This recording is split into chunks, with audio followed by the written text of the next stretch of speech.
Pada kesempatan ini saya akan menyampaikan topiknya itu ivermectin efektif dan amankah untuk COVID-19. Rekan-rekan, saya mewakili IKAVI Perdaki Sumbar di sini ingin sedikit mengulik tentang ivermectin pada pagi ini. Mungkin kita sudah sering mendengar obat-obatan yang diklaim manjur untuk COVID-19. Nah, muncul pertanyaan di benak kita, obat ini apa sih sebenarnya gitu ya. Kemudian, apakah dia benar-benar efektif? Aman nggak ya?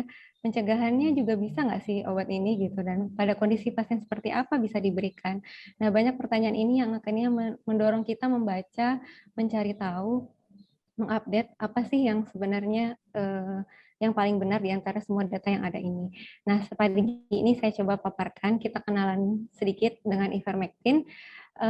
Di sini kita ketahui bahwa ivermectin itu sudah diketahui lama sebagai obat antiparasit pada kedokteran hewan, yang kemudian juga digunakan pada manusia untuk terapi filariasis dan juga onkosersiasis. Dan indikasinya saat ini juga sudah diperluas untuk penggunaan kecacingan dan juga skabies.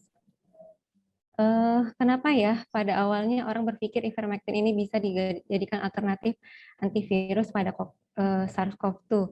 Nah, pada gambar ini kita bisa lihat pada sisi kanan itu bagaimana virus SARS-CoV-2 bisa masuk ke dalam sel intrasel, kemudian masuk ke inti sel dengan bantuan dari protein yang disebut importin. Namun apabila diberikan ivermectin, ini studi secara in vitro didapatkan bahwa dia mengganggu stabilisasi dari protein ini. Akibatnya diharapkan virus SARS-CoV-2 ini tidak bisa masuk ke dalam inti sel dan tidak bisa melakukan replikasinya. Dari dasar inilah kemudian dilakukan penelitian lebih lanjut. Nah, pada slide ini saya ingin menyampaikan bahwa beberapa kandidat antivirus yang sudah diteliti pada COVID-19 itu didasarkan pada berbagai jalur yang diharapkan bisa efektif pada SARS-CoV-2. Nah, misalnya beberapa obat yang bisa diharapkan menghambat reseptornya, kemudian menghambat replikasi, dan di antara obat-obatan ini sebagian itu sudah yang ternyata tidak bisa dilanjutkan ke penelitian yang lebih lanjut karena tidak menunjukkan hasil yang baik. Sejauh apa penelitian saat ini untuk ivermectin itu sendiri? Nah, studi in vitro atau studi di luar tubuh telah banyak dilakukan, terutama untuk efek antivirusnya. Sebelumnya sudah dikenal dia punya daya hambat terhadap virus HIV, virus dengue, kemudian berbagai virus RNA dan juga jenis DNA. Nah, kemudian untuk SARS-CoV-2 sudah diteliti konsentrasi yang ternyata bisa menghambat replikasi 93 hingga 99% dengan kadar itu 5 mikromol. Dan kemudian pada 2 mikromol dia mampu menghambat separuhnya. Sehingga kita simpulkan dari studi in vitro dia ada efek antivirus. Kemudian untuk studi pada manusia bagaimana? Kita bisa lihat bahwa pada uji klinik fase 1, jadi fase 1 ini merupakan penelitian yang dilakukan pada sukarelawan sehat atau manusia yang sehat, kemudian dilihat profil obat di dalam tubuh pasien, di dalam tubuh sukarelawan tersebut dengan gambaran seperti ini kira-kira pada gambar yang di sebelah kanan. Nah, pada dosis 150 hingga 200 mikrogram per kilogram berat badan, itu ternyata kadar puncak yang dicapai 30 sampai 47 nanogram per mililiter. Kemudian ditinggikan dosisnya menjadi 600 mikrogram, itu ternyata mencapai kadar 118. Namun kadar ini turun dengan cepat. Nah, seorang peneliti mencoba membuat simulasi apabila diberikan dosis selama 3 hari berturut-turut 600 mikrogram per kilogram berat badan, dan dilihat kadar di paru dan plasmanya secara simulasi. Nah, gambar garis merah ini menandakan sebenarnya target yang diharapkan dari studi in vitro sebelumnya. Nah, dari data ini terlihat bahwa sebenarnya dengan dosis 600 mikrogram itu belum cukup adekuat jika mengacu pada simulasi ini. Namun kita tetap harus membuktikan dari studi yang lebih luas pada pasien. Saya singgung sedikit bagaimana kita melihat bukti ilmiah pada penggunaan ivermectin ini.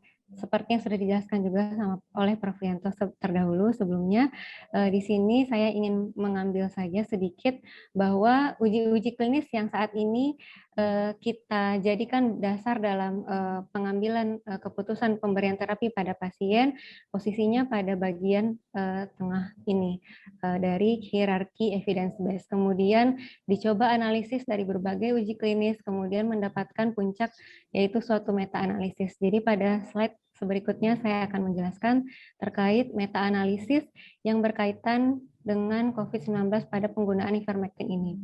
Nah, saya coba paparkan ada 4 meta-analisis yang menunjukkan hasil yang cukup berbeda. Pada satu studi yang melibatkan 10 uji klinis dan akhirnya ditotalkan menjadi 1.000 pasien kurang lebih, menunjukkan bahwa terapi ivermectin itu tidak menurunkan angka kematian akibat berbagai sebab dan juga tidak mempengaruhi lama rawatan pasien. Efek samping dan viral clearance-nya juga sama di antara kelompok yang mendapat placebo maupun ivermectin. Kemudian studi lain yang dipublikasi pada Cochrane terbaru itu 26 Mei 2021 juga menunjukkan sedikit atau tidak ada efek pada perbaikan pasien, baik rawat inap maupun rawat jalan. Sedikit berbeda dengan data di atas, ada 2 meta-analisis lain yang menyampaikan bahwa 15 uji klinik yang dianalisis pada kasus sedang berat menunjukkan adanya penurunan mortalitas sebesar 56%. Dan didukung juga oleh meta-analisis lain itu yang menunjukkan penurunan mortalitas sebesar 0,38 kali dibanding tanpa ivermectin. Bagaimana kita menyikapi data-data yang ada ini?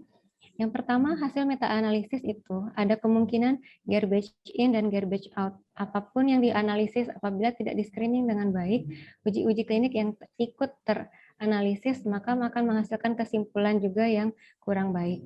Sehingga kita perlu melihat meta-analisis yang sudah mengikutkan RCT atau uji klinik yang didesain dengan baik. Untuk sementara ini dari meta-analisis yang ada, kita dapat menyimpulkan sedikit atau tidak ada efek ivermectin pada pasien COVID-19. Bagaimana penggunaannya sebagai pencegahan COVID-19?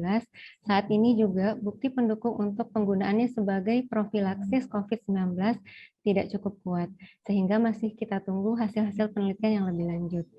Saat ini saya coba rangkumkan dari clinicaltrial.gov beberapa penelitian yang sedang berlangsung baik sebagai pencegahan COVID-19 maupun terapi pada pasien COVID-19 dengan dosis yang cukup bervariasi dan kita bisa lihat di sini juga lama pemberiannya juga ada yang mencoba dengan 5 hari, ada yang dosis tunggal, ada yang memberikan selama 3 hari. Nah, kita tunggu hasil dari studi ini. Untuk saat ini, bagaimana keamanan yang sudah kita ketahui? Yang pertama, untuk dosis lazim sebagai antiparasit 200-400 mikrogram per kilogram berat badan selama 1-2 hari, kita bisa simpulkan ini aman. Karena sudah dikenal lama penggunaannya sebagai antiparasit. Kemudian dosis yang lebih besar yaitu 2.000 hingga 2.000 mikrogram per kilogram berat badan selama 4 hari juga masih dilaporkan masih relatif aman. Nah, saat ini dosis dalam uji klinik itu masih sangat bervariasi, sehingga kita belum bisa menyimpulkan dosis efektif untuk COVID-19.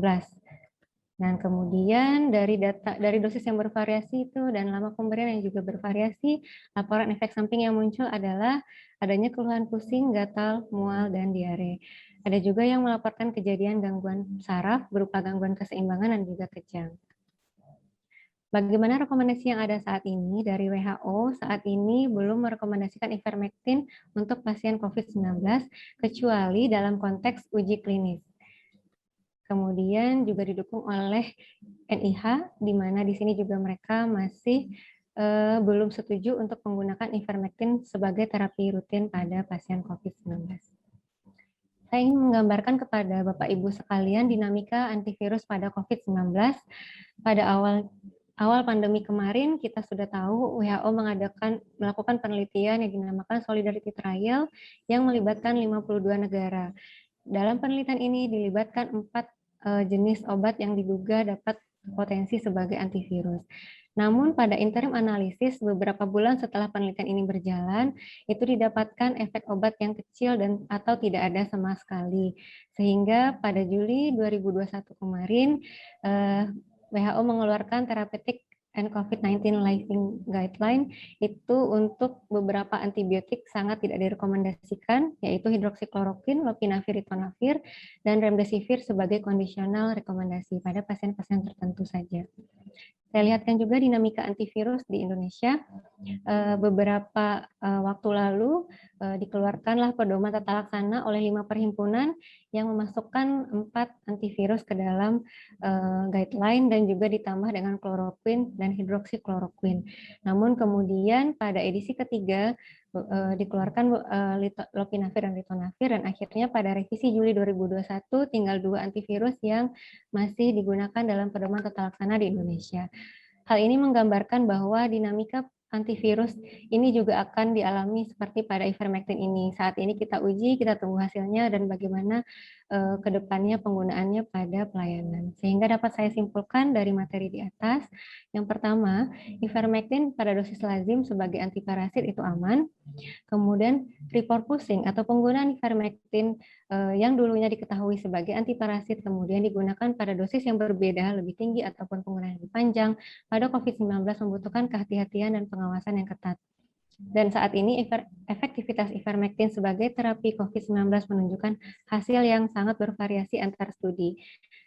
Rekomendasi yang ada saat ini digunakan hanya dalam kerangka uji klinis hingga didapatkan bukti yang lebih kuat untuk menjadi pertimbangan dalam penggunaan ivermectin dalam penanganan COVID-19. Take home message-nya adalah yang pertama, kita hati-hati menyimpulkan informasi meskipun dari jurnal internasional. Kemudian pastikan sumber informasi ini valid dan bisa dipertanggungjawabkan. Apabila ada keraguan dalam membaca suatu referensi atau membaca suatu berita, pastikan menanyakan kepada ahli dan hindari hal-hal yang berbasis pada testimoni semata. Yang terakhir, hindari panic buying untuk obat-obat yang masih belum jelas keamanannya, sehingga kita juga tidak menyebabkan kita terhindar dari obat-obatan yang tidak aman, kemudian membelinya dengan harga mahal. Nah, itu dapat membantu juga regulasi dalam mengatur pemakaian obat di dalam pelayanan COVID-19. Mungkin sekian dari saya, Bapak Ibu sekalian. Terima kasih banyak atas perhatiannya. Semoga bermanfaat bagi kita semua. Saya harapkan Bapak Ibu dalam keadaan sehat walafiat hingga detik ini. Assalamualaikum warahmatullahi wabarakatuh.